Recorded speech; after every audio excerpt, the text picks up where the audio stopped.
السلام عليكم ورحمة الله وبركاته. الحمد لله رب العالمين والصلاة والسلام على رسوله الأمين ومن تبعهم بإحسان إلى يوم الدين وبعد. আজকে যে বিষয় নিয়ে আলোচনা করব ভেবেছি সেটা হচ্ছে ঈদুল আজহা, কুরবানি ঈদের দিনের কিছু আদব, কিছু রীতিনীতি রয়েছে। তার মধ্যে সর্বপ্রথম হচ্ছে যে আমরা ঈদের সলাত আদায় করার পরে কুরবানি করব। কেননা যদি কোনো ব্যক্তি ঈদুল আজহার সলাত আদায় করার পূর্বে কুরবানি করে তাহলে তার কুরবানি গ্রহণযোগ্য হবে না।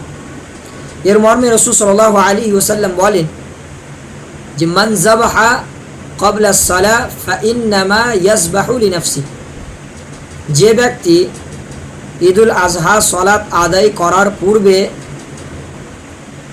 কুরবানি করলো সেই ব্যক্তি যেন তার নিজের জন্যই পশু জবাই করলো। ওয়ামান যাবাহা বা'দা আস-সালাহ, আর যে ব্যক্তি ঈদের সলাত আদায় করার পরে কুরবানি করলো ফাকাদ তাম্মা নুসুকুহু, তো সেই ব্যক্তির যেই কুরবানি সেই কুরবানি পূর্ণ হয়ে গেল। তাহলে অর্থদয়া হাদিস থেকে বুঝতে পারা যাচ্ছে যে যে ব্যক্তি ঈদের সলাত আদায় করার পরে কুরবানি করলো তার কুরবানি আল্লাহর দরবারে গ্রহণযোগ্য হলো। এবং এই হাদিসের আগে একটা অংশ রয়েছে, সেখানে আছে ওয়া আসাবা সুন্নাতাল মুসলিমিন, সেই ব্যক্তি যেন মুসলমানদের যে পদ্ধতি, যেই তরিকা, সেই তরিকা যেন অবলম্বন করলো।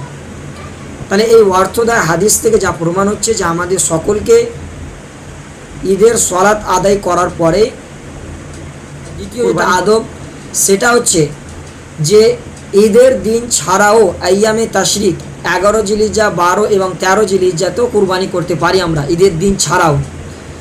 কিন্তু একটা কথা মাথায় রাখবেন যে সব থেকে উত্তম হচ্ছে ইয়াউমুন নাহার, কুরবানির দিন, যেটা ঈদুল আজহার দিন, সেই দিনে কুরবানি করাটা উত্তম। এবার কেউ যদি চায় যে আমি সেই দিনেও কুরবানি করব, তাছাড়া 11, 12, 13 জিলহিজ মাসে 11, 12, 13 তারিখেও আমি কুরবানি করব, তাহলে সেও করতে পারে। কিন্তু উত্তম হচ্ছে যে আমরা সকলেই কুরবানি করব ইয়াউমুন নাহার, ঈদুল আজহার দিনে।